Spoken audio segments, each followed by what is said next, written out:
talking. Let's get started. Give you a little bit of notes, and then we'll go straight across to the homework. This is our last section. We're going to look at linear regression.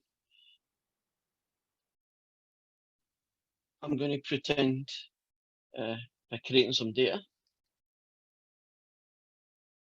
And in this particular set of data, little data set like this, we collected data on the number of hours that someone studied,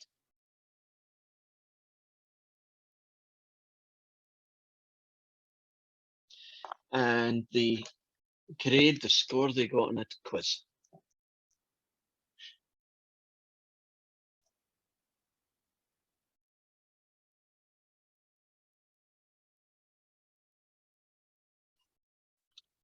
Now,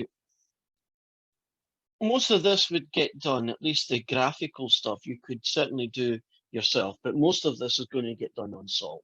And we're going to look at linear regression. I want to add a few things that we haven't touched on yet, and then repeat some things that we have. If you were going to do it by hand, then you would look at your X, which is the top one, right? This one here, which is representing the time that person spent studying for the test. And then in this case, the score. Right, let's hit you with some questions. What do you call time? Explanatory or response variable? Which is it? What is time?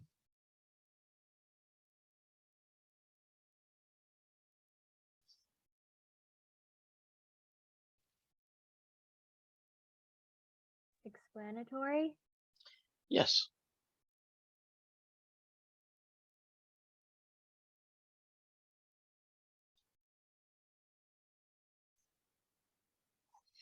And this one here, I guess I'll do it in green because I can.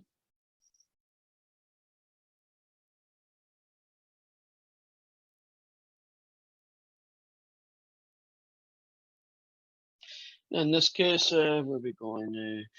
15, so let's have that at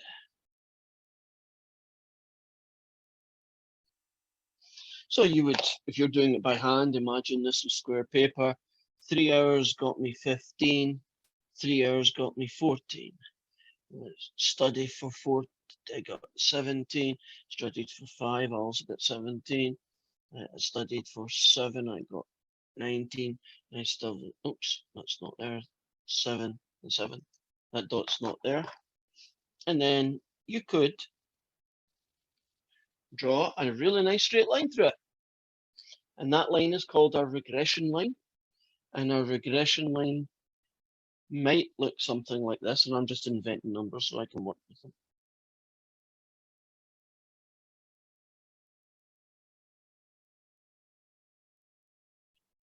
Might look like that. And we call that the regression line.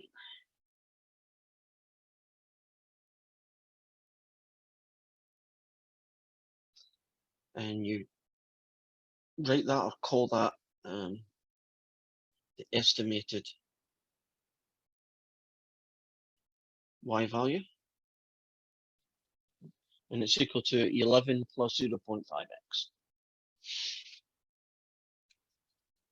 Now, you would get that equation by using SALT. If you try to get this equation by doing it numerically, it would take you 15 minutes or so. It would take you a lot of work. Now, here's something I haven't mentioned to you, but we do know what these two things are. You agree? You've met X bar before, you've met Y bar before. Doesn't X bar, whoops, that's X and this is Y. Doesn't X bar just mean the average of these numbers? So I can do that pretty quickly. There's 6 numbers. So that's 10, 15, 22, 29. So 29 divided by 6 is about 4.8. And Y bar is the average of these guys, which I'm not going to do in my head. 15 add 14 add 2 lots of 17, add a 19 and add a 20. Hopefully I did that right. It's 102 divided by 6. And that's, oh, wow, 17. If you plot the point x bar y bar, so in this case, the point 4.8 comma 17, right? That point has this property.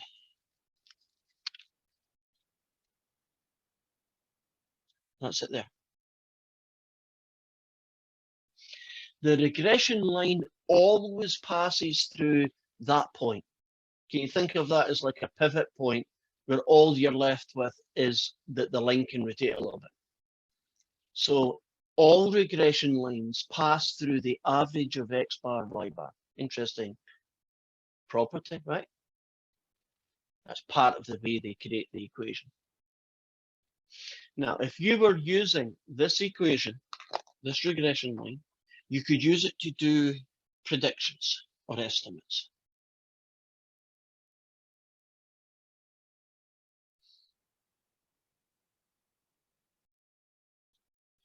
So suppose there was another student in this class that wasn't in my table. And this particular student, I said, okay then, Jimmy, how many hours did you study? And hopefully he told the truth. And he said, I studied for 6 hours. Then your predicted score that he would get in the test would be 11 plus 0.5 times the number of hours, in this case 6. And that would be 11 plus 3. You would predict that he would get 14 points in the test. And if you can imagine what that would look like, if that was 6, wouldn't this be the guy that you'd be looking at? You've got to remember my line was drawn really badly, but if you did it accurately, that would match up. So someone who did 6 hours, your predicted value would be 14. That doesn't guarantee that you're getting 14. Couldn't a guy actually get 13 or 16 or 12, but your best guesstimate is 14. And we get a lot of questions where they ask you to predict what a particular X value would lead to as a Y value. Then you get these ones, which are called extrapolation.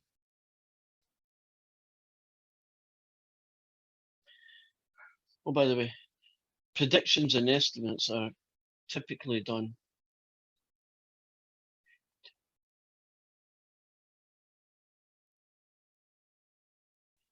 we try to get the spelling right. Interpolation. Right, extrapolation would be you found another student and that student went and said, I studied for 10 hours last night.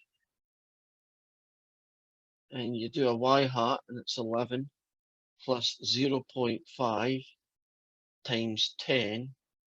And you get 11 plus what, 5. And that comes out to 16 points. Now, anytime you move beyond the range of data, this data stopped at 7. The minute you use it to predict a number that's outside the range of data, it's called extrapolation. And extrapolation is dangerous, as I keep telling you. It's one of the biggest causes of telling people what's going to happen when there's really not a lot of evidence to show that that's the case. Now, 10 hours, 16 points could work, right? Not too bad. Couldn't I plug in a number here? Oh, let's make it even sillier. 20 hours. He studied all of yesterday except for 4 hours. Right, he slept for 4. That guy would turn into 21 points. Now, since the test was only out of 20, can you see that that extrapolation is just stupid, right? It's not reality. That's the danger of extrapolation. If you assume that just because it's linear here, that it's also going to be linear for 10 hours, 20 hours, and so on, Eventually you're going to come a cropper, aren't you? Eventually something's got to give, right? You're going to end up with a number that's just unrealistic, or you're so far away from the data, it's worthless. You shouldn't really do it. Yet, strangely enough, people do it all the time in science and in business and in politics. Have you ever heard a politician say a phrase like, well, if the unemployment rate keeps on increasing at the rate it's going right now, in 10 years from now, 50% unemployment rate, something ridiculous like that. What they're doing is they're saying, okay, we've got data up to today. If we continue up for 10 years from now and it keeps going upwards as a straight line, then maybe that's true. But reality tells us that that's not the way unemployment works, isn't it? There are always going to be some people with jobs, even if the only job they've got is recording who's unemployed, right? There's somebody going to have a job somewhere. And just unrealistic. So for the next piece of the puzzle, really we're just back to looking at the homework and seeing if there's anything in the homework that I haven't covered. And before I do that, I just remember something I should have told you, so I'll tell you now. I am in the process of putting together a report for you. It's going to be called Last Report, Final Report. And it will tell you all the points that you've got, and it'll give you an idea of where you are in relation to your final. So you'll be able to look at it and say, oh, I'm on 82%, and so on. Since your final exam is 30% of your grade, it can make a real big difference to your grade. If you do really well in your final, it could move your grade up, depending on what kind of grade you've got, by a lot, right? So if you've got a really low grade, a 30%, and you did really well, could bump you up a lot. Of course, if you do really badly, it can go the other way, so you don't want that to happen. And basically, you check it over, and the only thing that we've got left to add is 2 homework sections. This is the last one, so you may already be ahead of the game on that. One last test, which is, I believe, visible now for those who finish this work, because we're pretty much finished, and some attendance. Those things are not going to change your grade a lot unless you've done really badly. What will change your grade, if at all, will be the final exams. So that's your biggie. Okay, let's now look at that. Are you looking at question 3? Did you say we were going to do a review for the final exam on Tuesday, Wednesday? Yes. Okay. My goal is to finish this today, which we will. And then that's it. We've covered all the work. Right. So let's look. Are you looking at question 3 right now? Make sure I'm on the right screen. Okay. Now, an economist is studying the job market in Denver. X is the total number of jobs in a given neighborhood. I think I did this one. Did I do this yesterday? Thursday? Okay, let's pretend we didn't. I thought I had. So what you have here is X is what? X represents the total number of jobs in a given neighborhood. So in this particular neighborhood, there's 13 jobs, and Y is the entry level. So in this neighborhood, there are 13 jobs, and one of them is working in McDonald's or something, right? Whatever entry level job means. In this place, there is 50 jobs, 9 of which are entry level. And so what we have here is essentially, and the data that we are going to use to draw a linear regression line and all that good stuff. I think I've mentioned this before, but I'm going to do it again. Do you see this bit here where they tell you all the numbers? Just use those numbers to go here. Since Sol is doing it for us, really we don't need to verify it. The only reason I think they've got this in is that some people may actually get the students to do it by hand. Now, if you wanted a problem on the homework that like they don't give you the R and you have to find the R. If they tell you the R squared or they don't give you the R at all? Yeah, they gave you all the other information, but they never gave you the R. So you had, like, I had to look up the formula for it. formula. Yeah. Right. You want to tell me which one that is, and I'll do it with a course. If you can remember it. Yeah, give me 1 second and I'll pull it up. I had it on the Right. homework before. Hold on.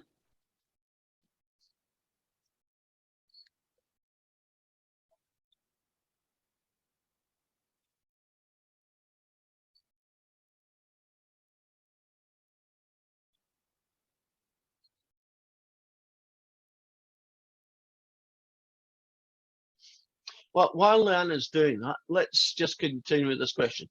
And the first part is draw a scatter display. So, oops. So I'm just going to use salt. There we go. Here is the data, and kicks in, and I can do. Actually, I think I can do this one. No, this one. Here we go.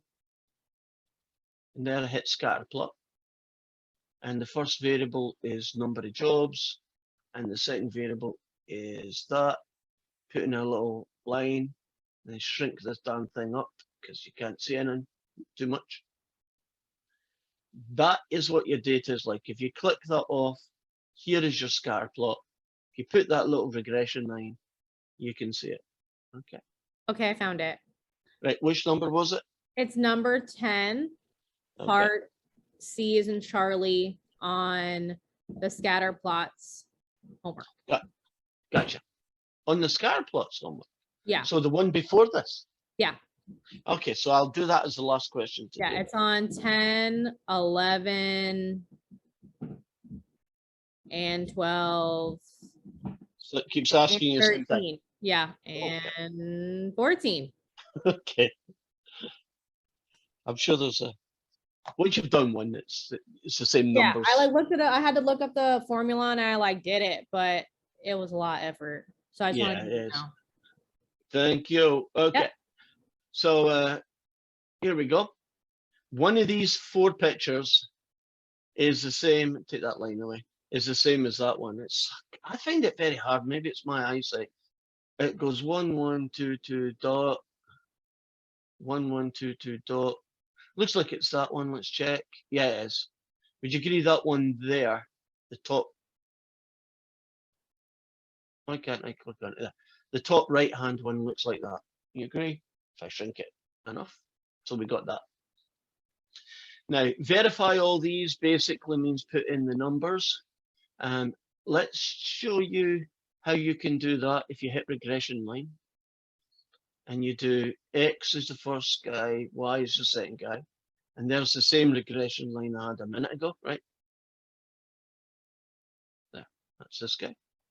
Now, if you go down here, you can actually get the correlation coefficient. And you can actually get the coefficient of determination, 71%. And you can even get the formula, which is over here. And think of that as y hat equals 0.154x take away 0.5983. It's a little bit messy, but that number is the number that goes next to the x's, and this number here is the constant term after that. You can also do it a little bit cleaner from here. There's your y-intercept, and there's your constant. So if I was going to do my equation, yes. What is the correlation? What is that again? Like what is it? The correlation coefficient R, right? They're just calling it correlation, but its full title is correlation coefficient R. That is a number that tells you how close the data is to being a really good straight line. So if R is 0.99, you wouldn't be able to tell. It would look like a line. If it was like 0.8, it would be a little bit scattered. If it was 0.4, it would look like almost no line at all. So it's a numerical value that tells you how straight the data is to being a straight line. Positive means up the way, straight line. Negative correlation coefficient is down the way. So better kill that. Okay, what's up? Copy. Then go back here, and in here, put the number. Now, they have an X bar, a Y bar, and then the equation. Do you see these guys here? X bar, Y bar, and then the equation. So we need to get these numbers.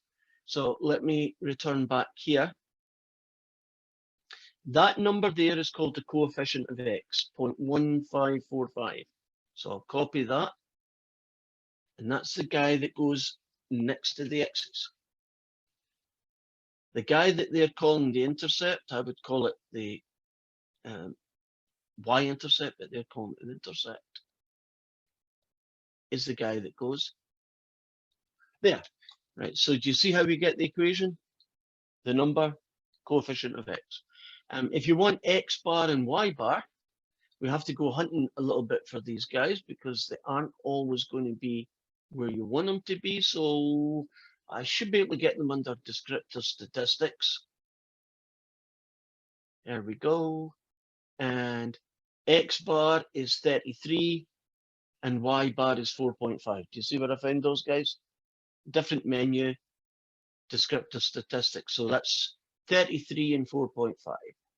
So 33, 4.5. And one of these guys represents our line. So if I go to regression line again, and I put them in, you see that guy there? So I know it's pointing up the way. So when I'm looking at the data, it has to be either picture 1 or picture 2 grid. And I know that it's at 33, 4.5. So if I look at 33, 4.5, do you agree it's this one here? 33, 4.5. So that's how I decide it was that picture. Now you need to find R squared. So if we go back here, R squared is this number, 0.718. As a percentage then, 71.81 is the explained variation. So basically for this particular scatter plot, it's like a 72% fit, right? Pretty good, but not great. And we call that the explained variation. Now, what percentage is unexplained? Well, that's the rest. That's the other 28.19. So together, these two make up 100%, right? So if you've got 90% explained, won't you have 10% unexplained, right? If you have 82 explained, the rest 18% would be unexplained. And then lastly, for X is 41, what's your predictor? Well, that you can't get from SALT, but all you do is you write down your formula, which I'm going to do right now. So the predicted Y is negative 0.5983 plus 0.1545x. Right, so let me show you how I do that. Come on. There you go. There we are. So there is my formula. And the question said X is 41. So the predicted Y value when X is 41.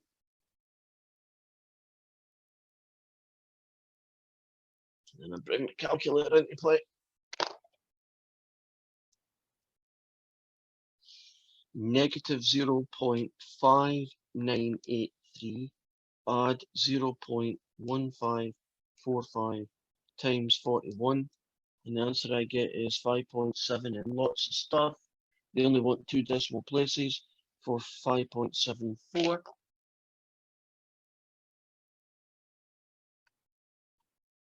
And now I'm going to return to the homework.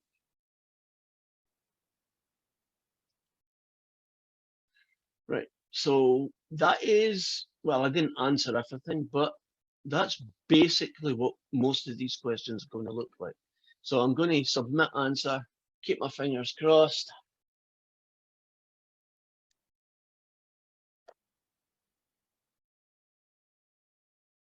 Got that guy right, got that guy right, got these guys right, got that guy right, and you see all the others are right. So I know I've done them correctly. I'm sorry, where did you find R2 and the percentages at? I missed that Right, part, let's show sorry. you. If you, no, I like questions. If I click on this guy, R squared is here. Now, they're giving R squared as a decimal, so that's where that came from. But when you want to really use it, it's typically the same number is written as a percentage. So 0.7181 is 71.81%. So that's the comparison, right? It's the same thing, but one's a decimal, the other is a percentage. And the unexplained was whatever that is, whatever's left from 100 is the unexplained.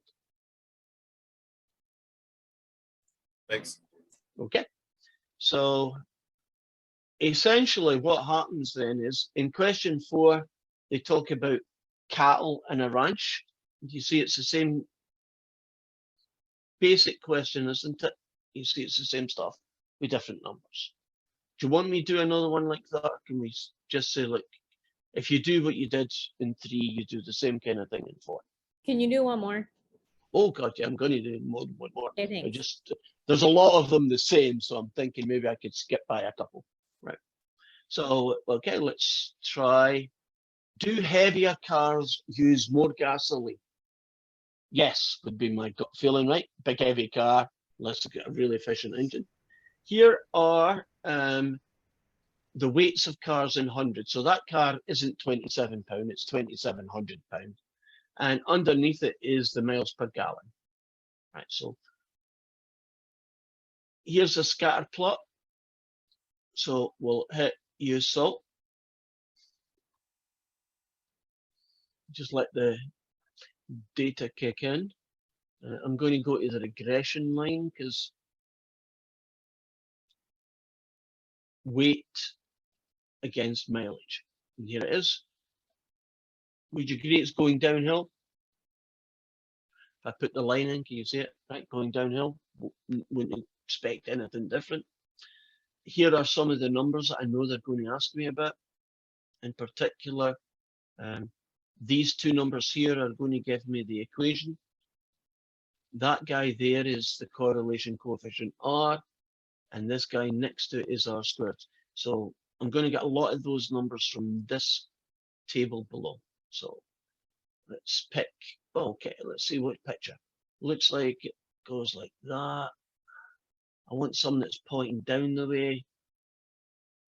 That one has a dot, dot, dot. Does this one have a dot, dot, dot? It's a bit hard to judge. My gut feeling is that it's this one. Now, you want the R value? It's him. So the correlation coefficient is called R. That guy. You want the equation of the line. That's the guy that goes here and here. Right, well, the intercept is the number. And the other guy, oh God, was that a 2? And the other guy was the coefficient, right? The bit that goes next to the x's. And in this case, it's a negative number. You want x bar and you want to get y bar.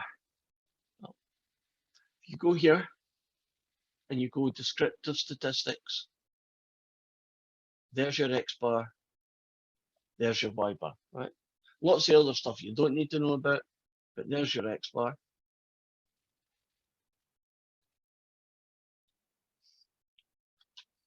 And then after that fella, there's your y bar.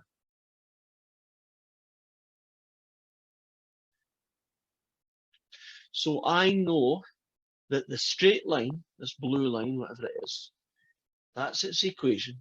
But don't I also know that it passes through 37.5 and 20.625? Now, it's a negative slope, which means it's either A or B. And if you look at the center, the middle, it should be 37.20 a bit. So it makes it this one, right? So that's the picture you pick. And R squared, well, we go over here and we go back to the regression line because that's where they stored those guys. R squared is this fella, 0.90. As a percentage, that's 90.76. That's the explained variation. That's how good of it is. And the unexplained is the rest. That's the other 9.24%.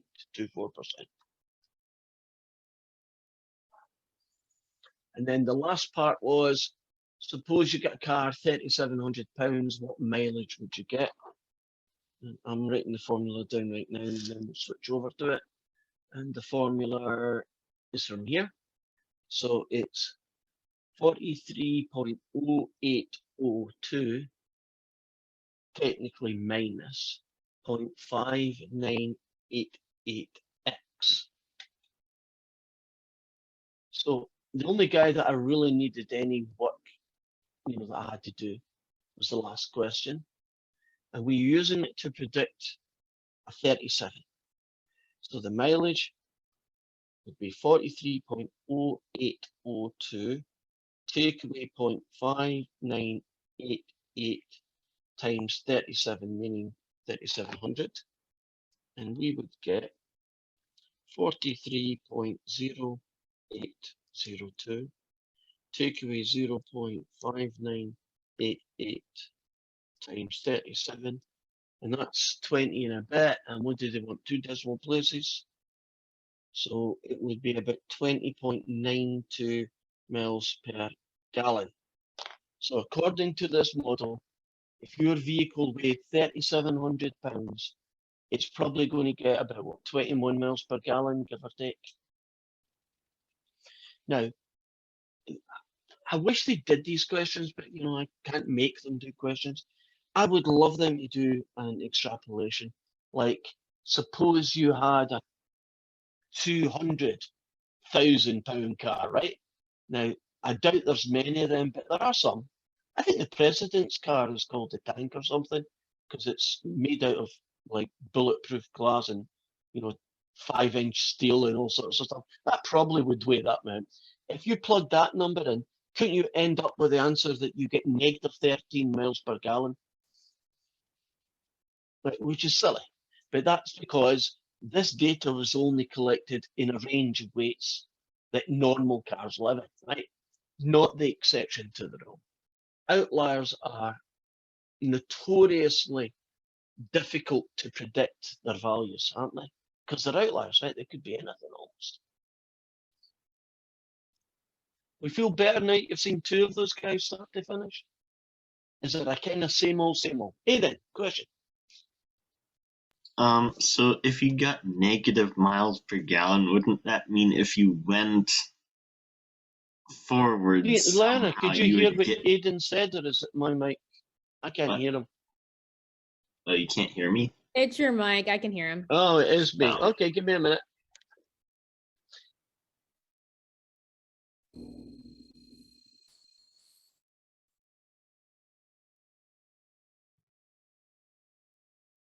So if you got negative miles per gallon, wouldn't it mean that you could go forwards in a car and then you would generate fuel, right?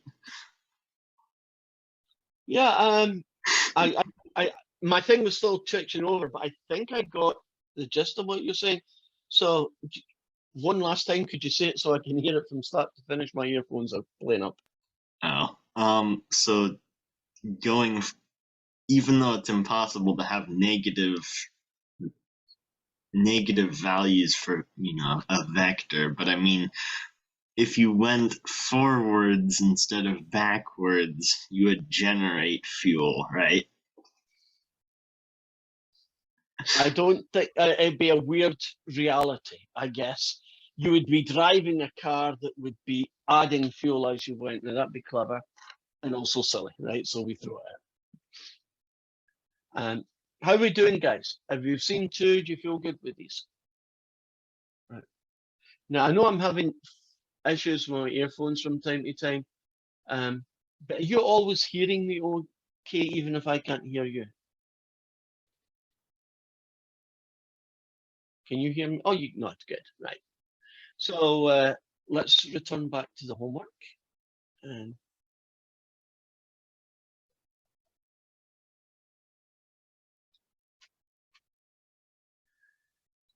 so our next question, if we decided to do it, would be the X is the age of a licensed automobile driver, and then Y be the percentage of fatal accidents for that given age.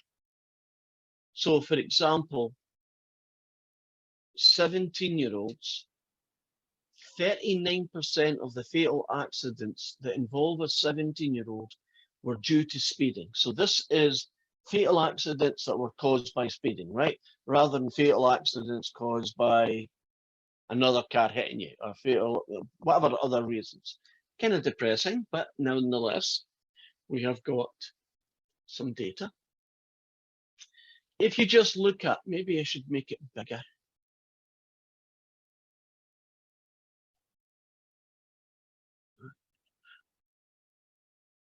If you look at this data, do you see a trend? That the older you are, the less of the fatal accidents that you're involved in were due to speeding. Right, so I mean, is it I've seen a lot of old people get in bad accidents, so. right, but did they get Awful into lot it too. because they're speeding or because they turned in front of a vehicle they shouldn't have turned in, or Yeah, they came out of a side street that they shouldn't? So this is for going like 90 mile an hour kind of accident. And so it looks like the older you are, that's not the way you're going to get into a fatal accident. You may get into it for other sorts of things, but not that reason. So I think that's just reflecting that young people are dumb and travel too fast, and old people are sensible and travel slow. And since I'm getting old, I want to slag the young people. So that's the reason I'm saying it's that. Now, it's clearly negative. Would you agree it's one of these four scatter plots? Because I know it's going downhill, won't I throw these two out without even going near salt? In fact, since there's only two to choose from, wouldn't it be just a matter of figuring out which one of these two is the right one? And even that's relatively easy. Aren't the top numbers the X values and the bottom numbers are the Y? If you look at this table, isn't that the right numbers to go there? So I could have done that one without salt. Here's the usual calculations, but you can get all of them from here. If I want to do X bar and Y bar or the equations, don't I have to go to the usual menus that have that? So I want to know, here we go, I'll click on use salt.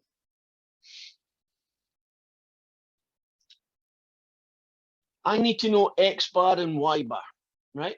Where will I find it? Where in salt do you get X bar and Y bar? The descriptive tactic or descriptive statistics. There you are. And there's your X bar.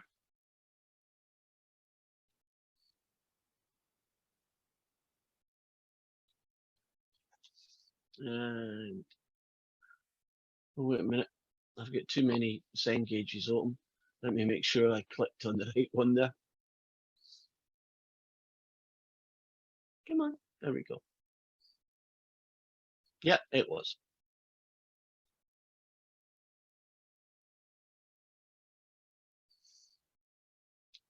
So there's my X bar and my Y bar. Now, I want the equation, right? So that's going to go here, and I want R, which I could get other places, but I definitely want the equation, right? So here we're back in Cengage. Where do you find the numbers that make the equation?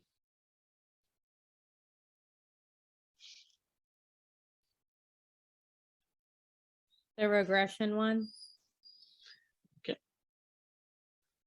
And first variable, second variable. And I'll put in the line because I like it. And the equation, I think getting the numbers from here are just cleaner than getting the same numbers from here. You agree, just messy, but it's up to you. It's the same answer. So this is the y-intercept. That's the number part, and that goes here. And then you want the coefficient of x. That's this guy. And we'll put that here. And there's your equation. And if you want to, you've got the r squared now. And I can get r squared. It's here.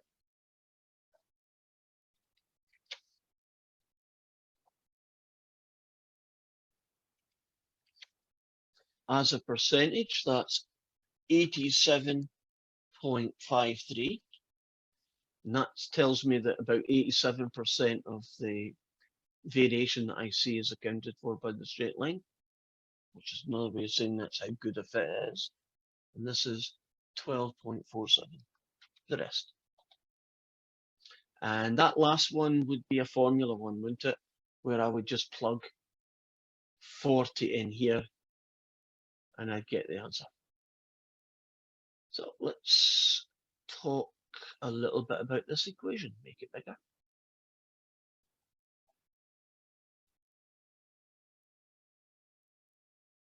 Okay, where are you? Is this the one? Yes. Right. The coefficient of x, that's the fancy name for the negative 0.525 guy, right?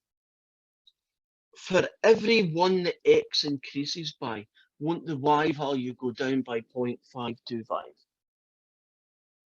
So for every year older you get, you knock 0.5% off the chance you're going to get killed in an accident because of speeding. Now that might get replaced by you get killed by not stopping at four-way stop or whatever other way you have an accident. Now, if I took this model and I did an extrapolation, right? Couldn't I plug in what a 100-year-old would do? Right? Theoretically. If I plug a 100-year-old, will you take my word for it? The answer is negative 11%. We know that's stupid, right? So extrapolation, do you see how almost every single time I put in an extreme value, doesn't the model come a cropper? It generates an answer that isn't even realistic, right? This particular data, I think, stopped looking at people at the age of what, 77, right? So if I tried to use this model for an 80-year-old or a 90-year-old, can you see that this model could easily be miles out from reality, right? So the dangers of extrapolation, don't do it. It's not a good idea. Would you know if it's extrapolation? Like, will it tell you it's extrapolation, or will they just put some like crazy number in there and you just have to know? You have to know by looking at the data. So look at the x's. If the x's finish at 77, anything that's after 77 is extrapolation, right? So if I used it for an 80-year-old. Now, it's not unreasonable to say I could probably use it for an 80-year-old. Would you agree they're only 3 years, it's not that far away. But shouldn't I be kind of dodgy on a 90? Yeah. And not even think about 100? What if it came down to like an outlier? So you have like, let's say it stopped at 57 and then you have one that's like 100. Oh, that's a good question. That question, if they did it to you, I don't think they did, but if they did it in reality, when you do your scatter plot, do you know that we know what outliers are? Yeah. We can see them. Yeah. Shouldn't you throw the outlier out and do Yeah. your model without it? Yeah. Okay.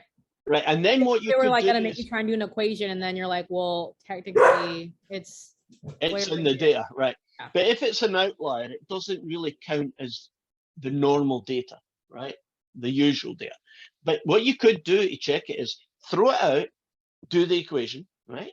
Get the linear regression, plug in the age of that person, and see if it matched the prediction. And if it did, then wouldn't that be pretty good news that you could probably get away with your straight line for all the numbers in between the last data point and your outlier? Right. So, I mean, I can imagine situations where it might work, but I always work on the assumption that if it's an outlier or an extrapolation that you're using it for, you should keep away from it. I haven't talked about extrapolation on the small side, but couldn't you also do that? I mean, theoretically, couldn't I put 10-year-old in this model? Right? Well, 10-year-olds shouldn't even be near a car, right? But couldn't the model generate an answer and say, yeah, 82% of them are going to get killed by speeding? Well, we know that's stupid, right? 10-year-olds don't drive, and they certainly probably wouldn't be speeding. They'd have a hard enough time steering without trying to put their foot in the accelerator. So extrapolation doesn't care. It's either big or small. I tend to be focusing on the big side, but you know, extrapolation can happen if you choose a number that's really small and outside the range. So in this case, you should only be comfortable in doing it in the 1777 range. Anything beyond that is, you know, problematic to say the least. Are we getting a feeling for how these darn things work? Right, because they tend to have a theme, each question, they just change the storyline. Question 8 is more driving license one, so I think I can skip that one.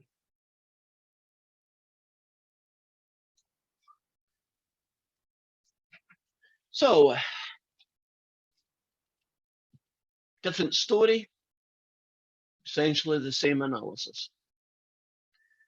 Let X be the capita income in thousands of dollars, and Y be the number of medical doctors in 10,000.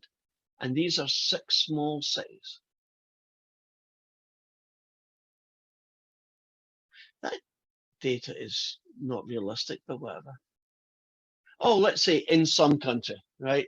So some countries don't get paid a lot of money, so I guess I can get by with that. So here is 8.8 thousand, and in this particular country, there's 9.5 doctors for every 10,000 residents. Okay. As X gets bigger, this Y value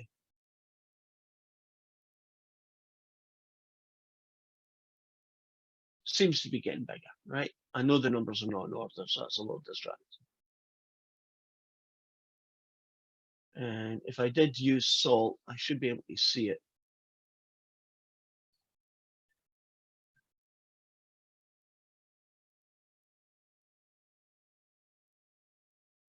So income against how many doctors? Put a little regression line in. There we go.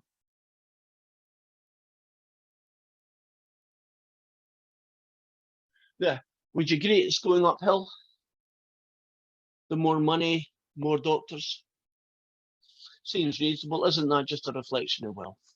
You have richer places have more doctors. I don't think it looks a great fit. Would you agree the dots are kind of all over the place a little bit? That could be something to do with the scale as well.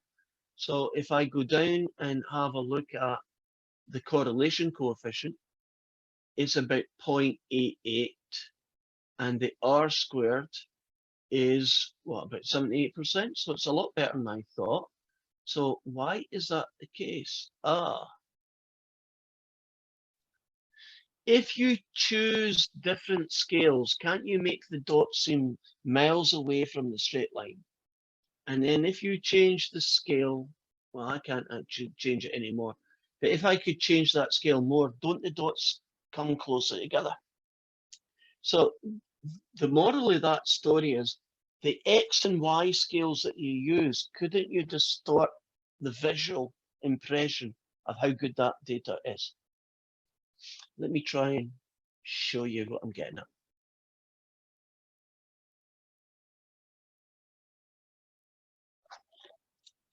Imagine I plotted some data around this straight line. And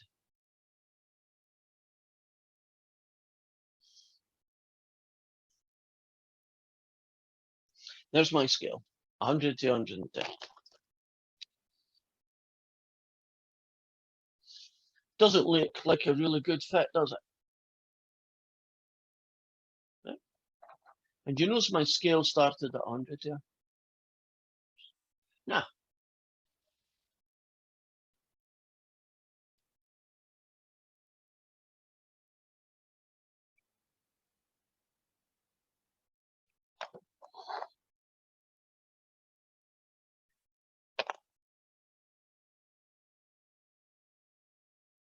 that's what it would have looked like if I'd chosen a scale starting at 100. Same data, right? You see how vertical scales can distort your visual impression of how good the data is to be in a straight line. So that's what happened there. I looked at it and thought, hey, that's not a very good fit. And then when I looked at the correlation coefficient stuff, it told me the truth. And in this case, the truth is that it's what? Almost a 0.9, which is pretty good. Right? And the R squareds, 78%. Right? 3/4 of the data is darn close to being on the line. It's a pretty good fit. If you want to know the equation, isn't it this number plus that many x's? Is there anything about this that you haven't done before? Aren't all the numbers that you want except x bar and y bar in this diagram? And isn't that typically what they ask you in all the questions? And then they finish with do a prediction. So in this particular question, the prediction that you're going to finish with is 9.1, right? And you're going to plug it in and you'll get the answer there.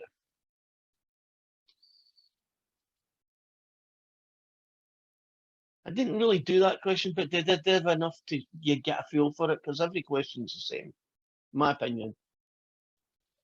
Same process, at least.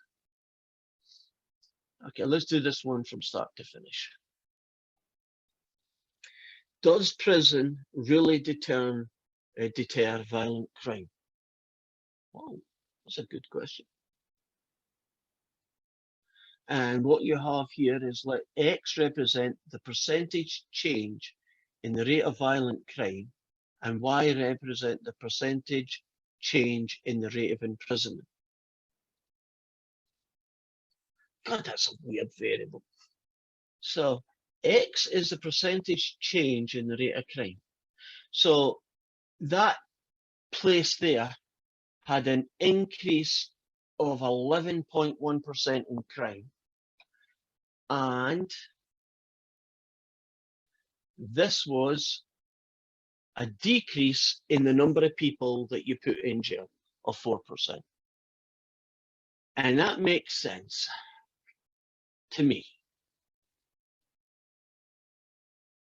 If you don't put a lot of people who commit crimes into jail, then they're out of jail and available to commit crimes. Does that seem sensible? That's what I think that data is telling me. You know, if you lock up every murderer for their, not that you should, because it's horrible to do that, but if you took a person who committed murder and you put them in jail for the rest of their life, don't they stop committing murders? They're in jail. Well, they can murder It people in depends, jail, right? Yeah, They can murder people in jail, But the number of people who get murdered in jail is probably quite low because they're all murderers. And therefore, it's kind of dangerous. Most murderers want to kill someone who's easy to kill. They don't want to kill someone who might kill them back, I'm assuming. I don't know, they got nothing to lose there. So Well, even if they did, that would just reduce the number of the general population who would be killed because they're still in jail. So that would be it. Pick a silly one. If you imprisoned people for life for housebreaking, right, breaking into houses, wouldn't you probably reduce the number of house breakings? I mean, if you get caught doing it and you spent the rest of your life in jail, you probably wouldn't do that crime. You might do other crimes, but not that crime. So why is that not allowed? Because it's totally unfair, right? Shouldn't the punishment fit the crime? You know, stealing a TV from someone's house is not the same as murdering a family of 5 kids, right? I mean, they're totally different crimes. They should be treated differently. So I've been a little bit silly there, but the gist is what we have here. So I'm now going to use salt and try and visualize this data by asking the regression line to draw it for me. So the first one is change in rate and rate of imprisonment. Wow. And there's something I wasn't expecting to see. Does that even look linear to me? Because it doesn't look linear to me. It's almost like the two things are totally unconnected. At least that's what the data is saying. Interesting. Let's put in the regression line.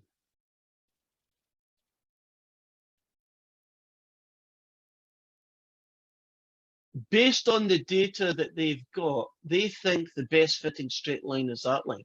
Would you agree that line is absolutely useless in that data set? But I bet you so's every other line, right? So that's the best of a bad lot, right? That's what the math is telling me. Let's have a look at some of the key numbers there. Wouldn't R and R squared be quite useful? So I'm going to go down here. And would you look at the correlation value? 0.065. And even more interesting, isn't the R squared value that number? So I'm going to go in, I'm going to move this guy over here, make it easier for me to do what I'm about to do. So the correlation coefficient was almost 0. So according to this model, at least this data, there's no connection between how many people are in jail and how many violent crimes get committed. At least that's what the data is telling me. Now I want X bar and Y bar. Well, I need to. You can't see me doing this, but I'm nipping over to descriptive statistics as we speak. And the mean was 6.4 and some stuff. And the Y was this number.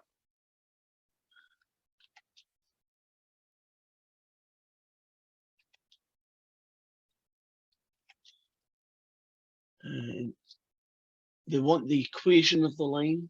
So you can't see me doing it, but I'm getting the numbers from the regression line menu. So this guy is that fella, and this fella goes here.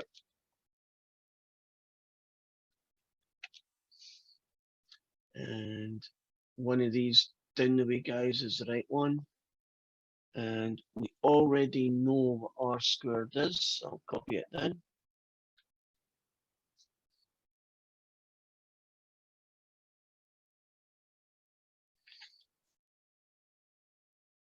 Which is that one.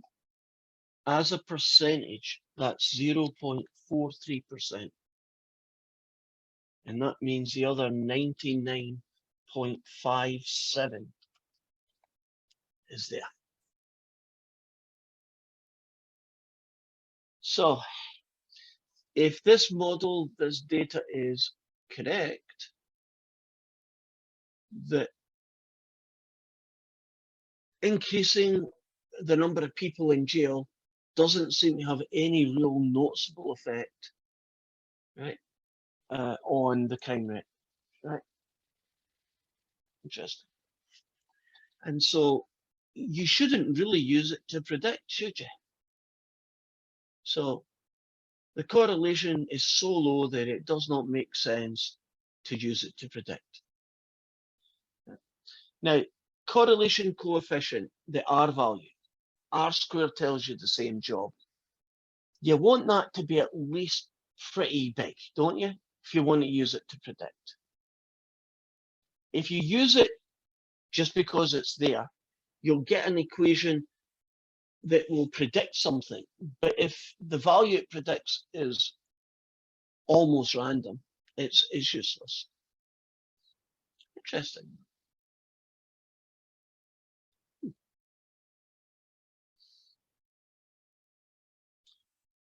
And okay, our last one of this lot, and then I'll go and I'll do those questions that you were talking about. The R values. In fact, do I need to do this one? In which case I can just jump straight to the last ones. Our last question is number of different research programs and why is the number of patients or patents. So how many things that they can actually make money off, right, and patent it. Do you want me to do that one or can we call that one good? Your choice, guys. You don't want it? You want to do it? Okay. So you've 10 research programs. On average, you only get 1.7 patents. When you do 20 research programs, you end up only getting, on average, out of each of them, you get about an average of 0.7.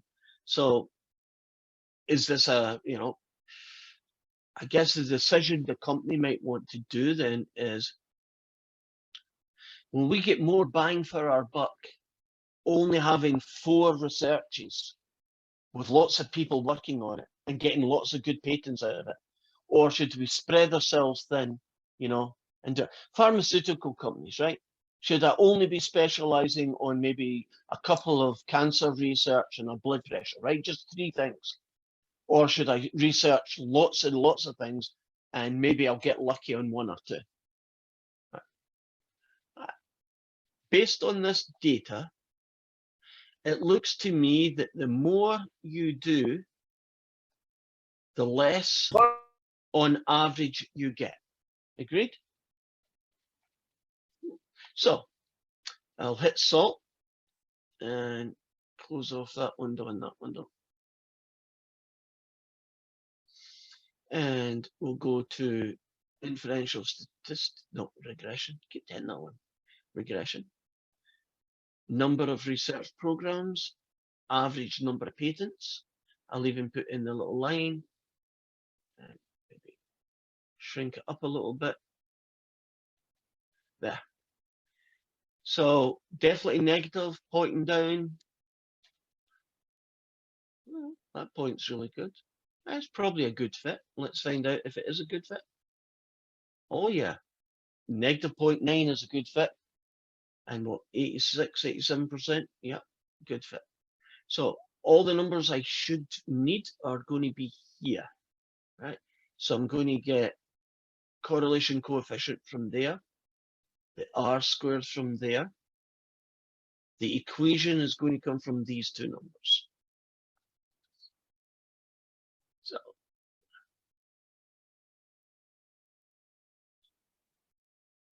let's do Y bar.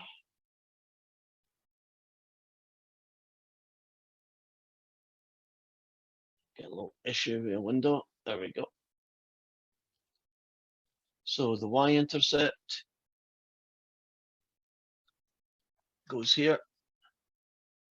The x-intercept, not x-intercept, the coefficient I should say, goes here. That's that fella. If I scroll down a little bit lower, I want r squared, which I'm getting from the table you can't see. It's this guy. That becomes 86.71. And the rest is the other 13.29. So that's that guy. I want the R value. It's a negative number because the data is pointing downhill. Now to get X bar and Y bar, let me show you that guy. Are you looking at salt again? So you can see? Right. You want X bar and Y bar, you go here. X bar is 15, Y bar is that guy. X bar is 15, Y bar is that guy.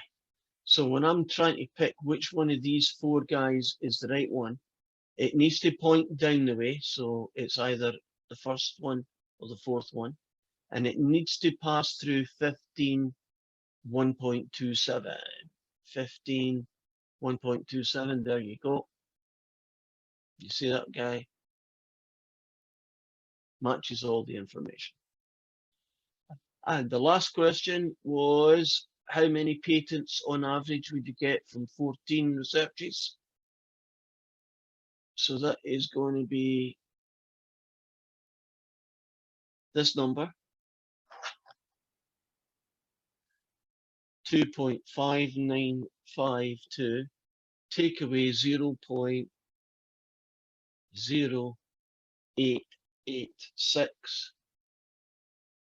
And to get that number, that equation I just said out loud, I'll now type it in.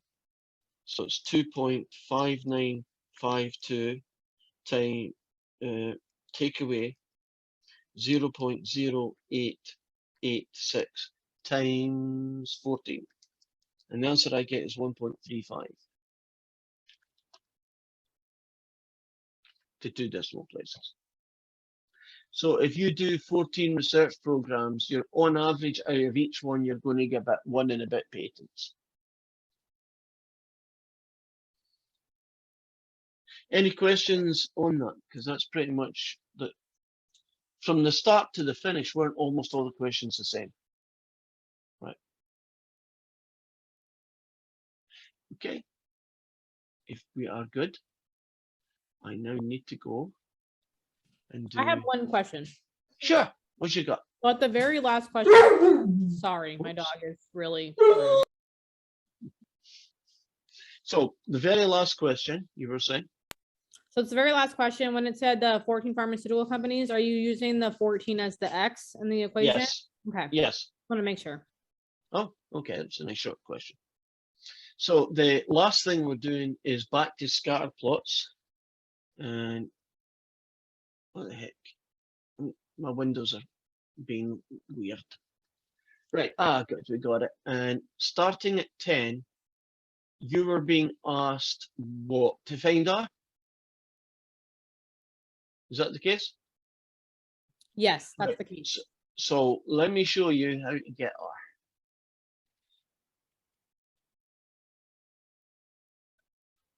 So here's the first one, right? Going to go use salt. Okay. Click on use salt.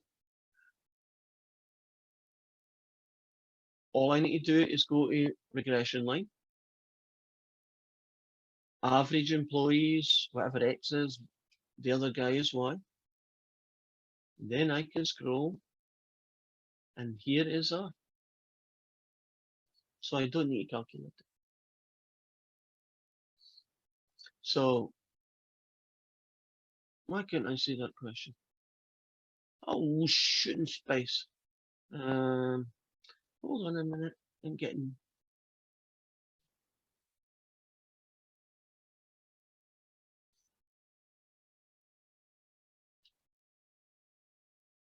Evidently, I hit salt. For some reason, it killed the question, which wasn't really too clever. So if you wanted to get a, where would that go?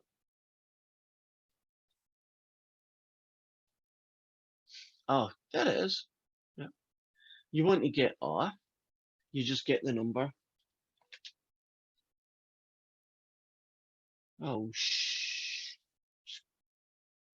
excuse me while I swear inside. There. You get R, you just do it that way. So actually, isn't it what we'd been doing earlier? We just go to the same place and we just scroll down and we find R. The question for doing it, the formula for doing it, the one that you got, I'm assuming it's full of sigma xy's over sigma x squareds over, yeah. Would you agree it's much easier not to do it that way? Yeah, Gotcha. number 11, if you scroll down, doesn't have salt and it asks for R too. Okay. Now, that is going to be a little bit different, but only a little bit different. So I am going to do, well, I need that guy. So the minute I hit salt, that guy's going to disappear. So I'm going to have to spend a few moments writing down all the data. So it's 1,004 and a 40. Then it's 975 and 100. Then it's 992 and 65. Then a 971 and 77. And last but not least, a 922 and 153. So I'm now going to go to the previous question and hit use salt again. Of course, the data that they've got there isn't my numbers.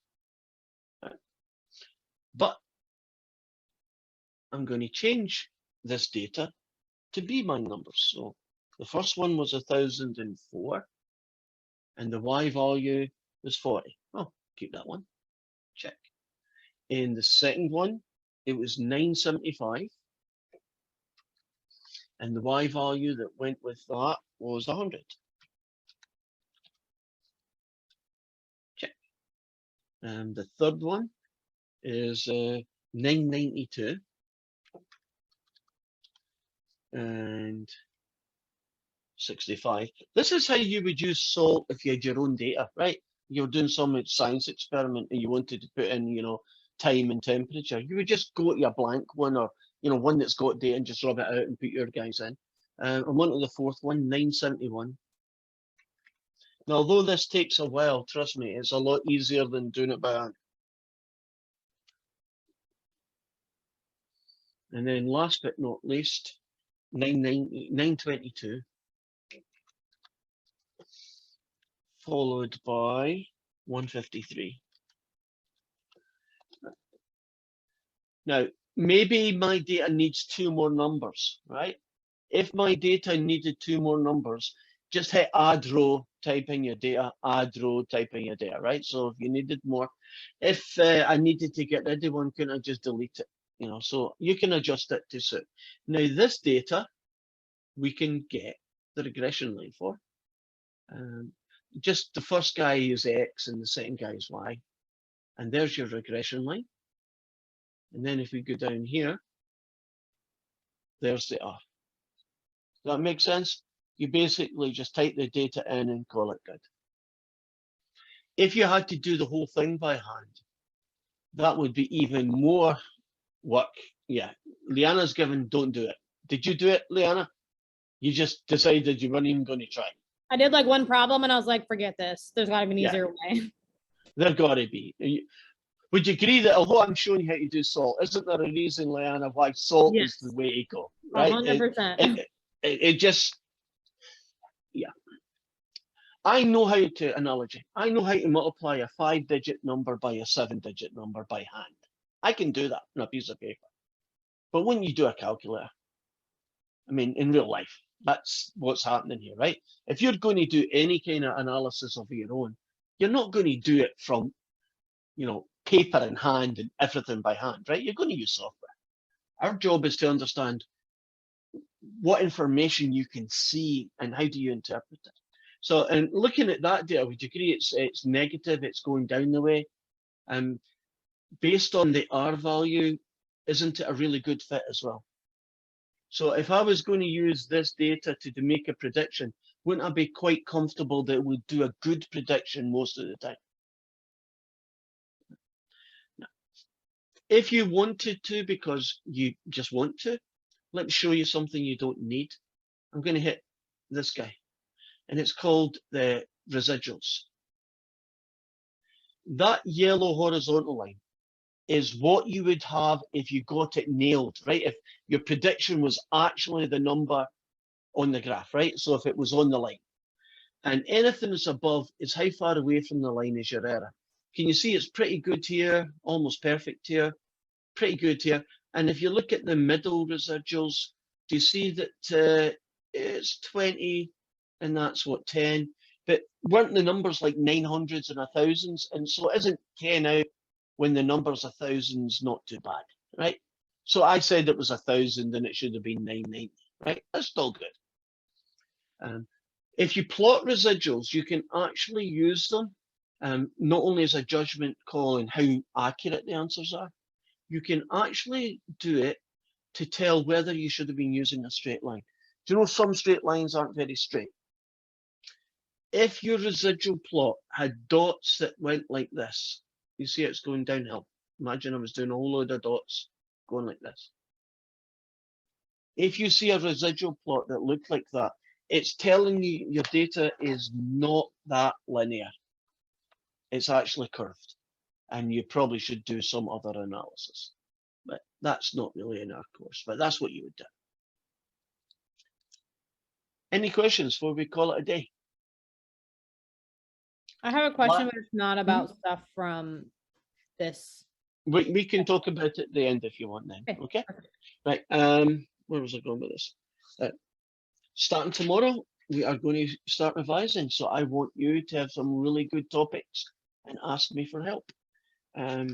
Last name and bye-bye, and I'll hang about for all the people who have some questions for me.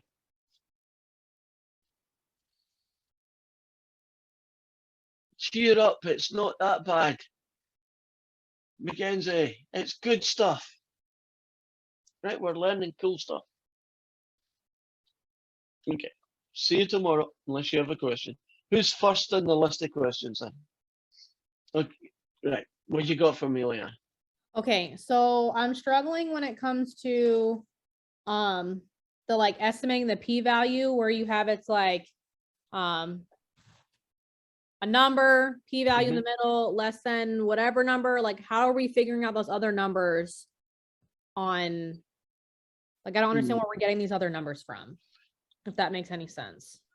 I probably need context. So are we talking hypothesis testing here? Yeah. Or are we So talking for hypothesis testing, like we already, you know, you put all the things in SALT and it gives you what the p-value is. Right. But then they ask you to like estimate what the p-value is. So it's like p-value is either less than 0.05 or like it's between 0.05 and like 0.10. Like, how are we figuring the like other two numbers out? Okay, let me show you. Okay, let's pretend that you got a p-value, and they tend to be just random sets of digits, right? Like that guy. Okay.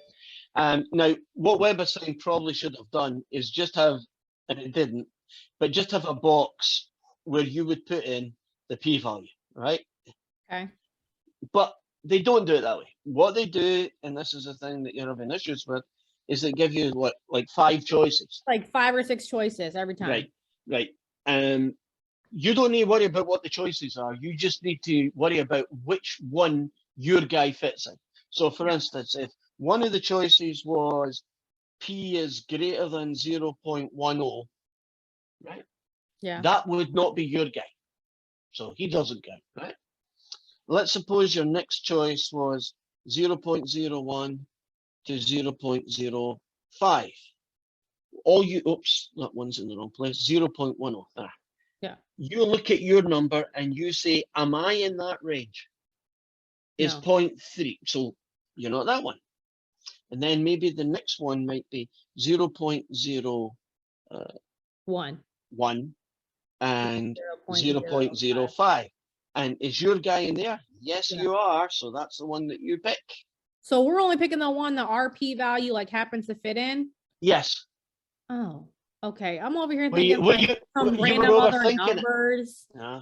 Oh, okay. You were just overthinking it, weren't you? Yeah. Yeah. So it's just your p-value, whatever it happens to be, is going to fit in one of these, but only one of these choices. Got it. And you just figure out which choice matches your question. Okay. I feel like it was supposed to be way harder than that. Okay. You look disappointed, like you I wanted mean, some I legit have really been weird getting equation or something. I've been getting so mad because I'm like, I don't understand like where they're getting these numbers from because I know like They're they just give us, picking well, they them as give us the boundary level of points. significance, and I'm like, okay, it's gotta be like whatever that is. And then like some of these answers are not, and I'm like, bro, I don't know where they're coming up with this. I don't know. Yeah. And I'm like, when the p-value was like less than 0.0001, Mhm. obviously it's going to be now like it's less than whatever, but I'm like, okay, You won't pick that one, right? yeah. Yeah, I was having a problem on that too. I kept trying to see if it was bigger than the significance Yeah. value. Right. So it's just, Well, it's just you know, the it's the awkward way that WebAssign asks you what should have been a simple question, like what is the value? What's the p-value? That's what it should have asked you, right? Yeah. But instead, it made a meal of it. And the only reason I can do it, it's a made-up story. I call them mum stories when I make things up, right? It's a mum story, which is they probably chose this way so that if you rounded things off differently, or you did it by hand, or you did it by calculator, or whatever way you did it, wouldn't there be maybe slight variations in the answer? So if Okay. they gave you an interval of values, you're all going to pick the right interval, even if you don't choose anything else. All right. So I'm just picking whatever it fits.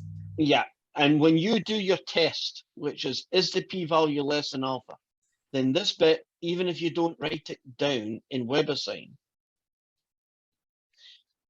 let's say sigma was 5. That's where the 0.5 that you come in, right? The significance level. Do you see it comes in here? Yeah. And if the answer's yes or no, that's when you do it.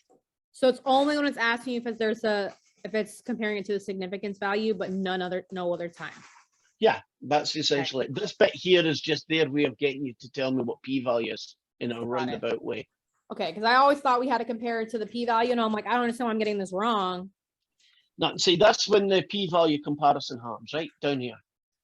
Well, then wait, then what happens when it asks you the questions of like, if it like insufficient or Right. Okay, let's how do does that one. that equal in the same thing? Right. If this question had a significance level of 5%, that's the test that you would do. Right. Okay.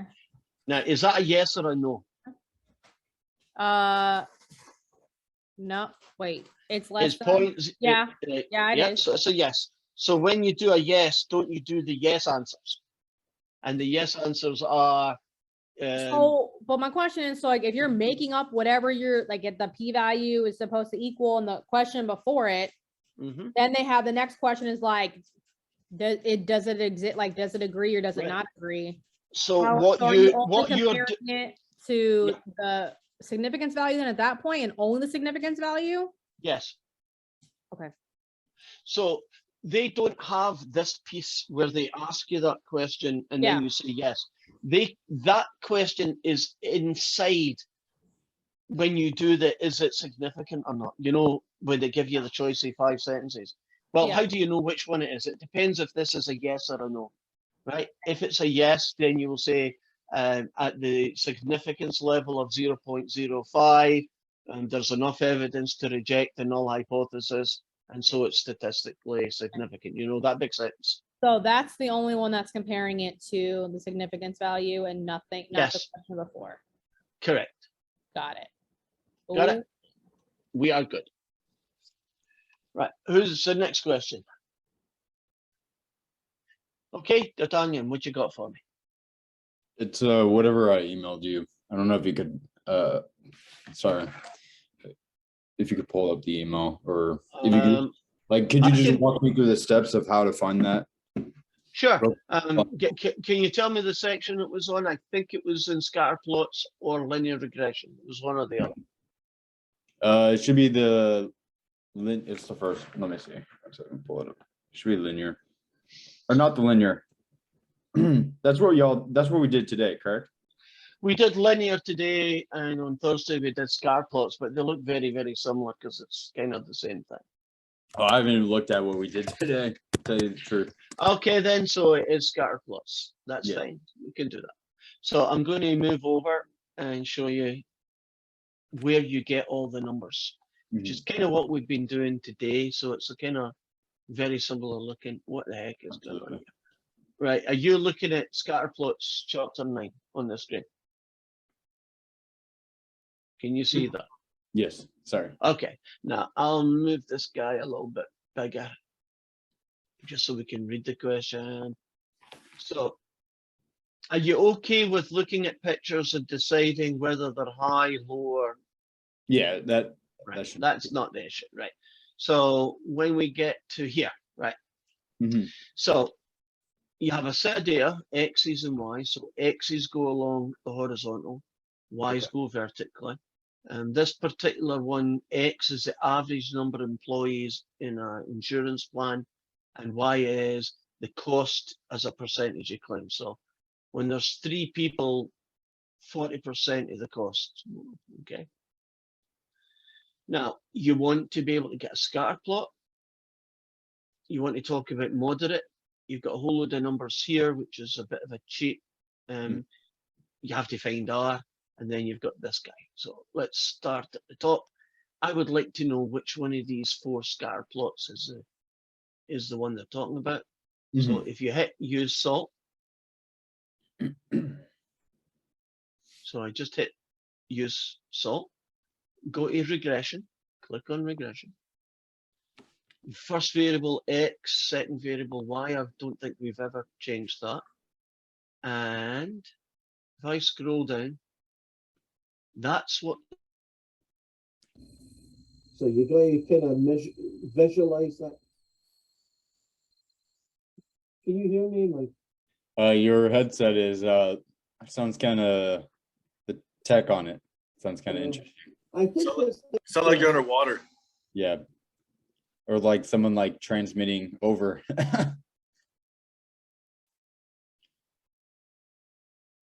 Oh, now you're muted. Now I can't hear you.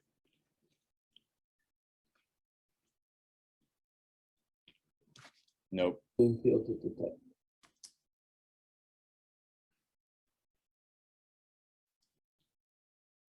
Okay, can you hear me now? Yes, there you go. Okay, God, this earphone thing. Yeah. So here is our scatter plot. So you just visualize it, just keep it in your head. And then when we, Franson, there we go. Try to find the window. One of those 4 pictures was the same as the guy you're looking at. So you just look at your scatter plot and you say which one it is. Now I'm going to try and find. It looks like it's going downhill pretty linearly. Then it's either this one or this one. And it goes 3 and then it goes kind of staggered like a step. So it goes 3 then staggered like a step. Oh, they both look the same. Yeah. Okay, then all I can do is pick a point. Right. 38, 28, 38, 28, 38, 28 has to be this one. That's the only one that's got a 38, 28 in it. That makes sense. I don't like when they do, when they're trying to like trick you, I feel like, Well, this one here looks very similar to that one. If you Yeah. didn't check it with a point, you wouldn't be able to tell.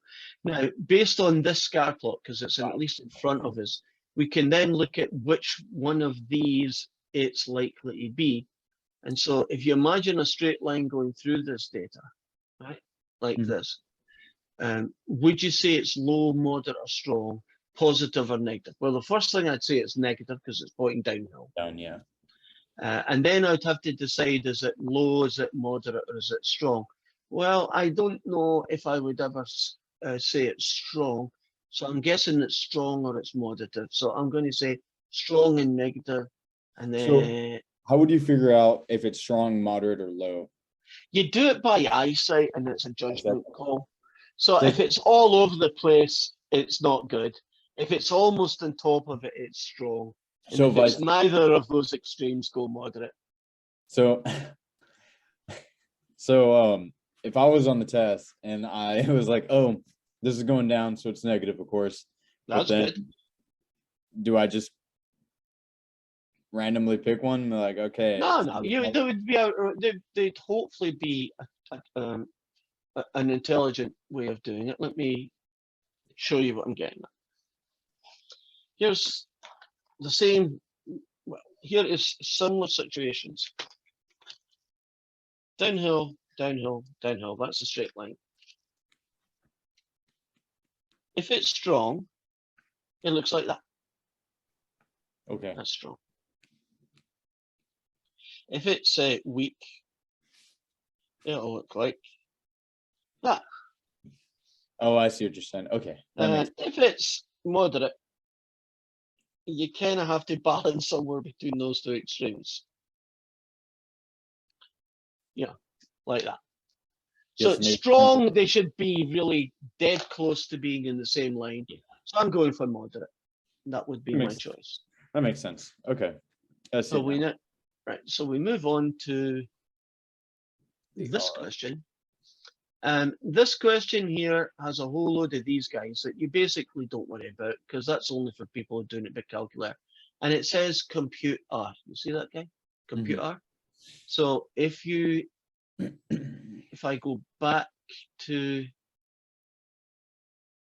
oh darn it, lost the guy. Okay, if I go back to salt, I'll just hit salt again. It's less hassle.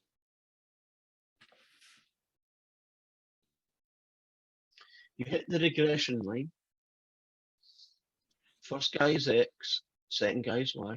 There's that fella. I'll even put the line in if you click. Sometimes it's helpful to see the line. Do you see it? Right. Mhm. Now, if you want the correlation, it's that number there. If the question says, I want R squared, it's that number there. Okay, that's where you get correlation from. And for the And this is where you correlation, get R. what will that say then? Will that Correlation is correlation coefficient R.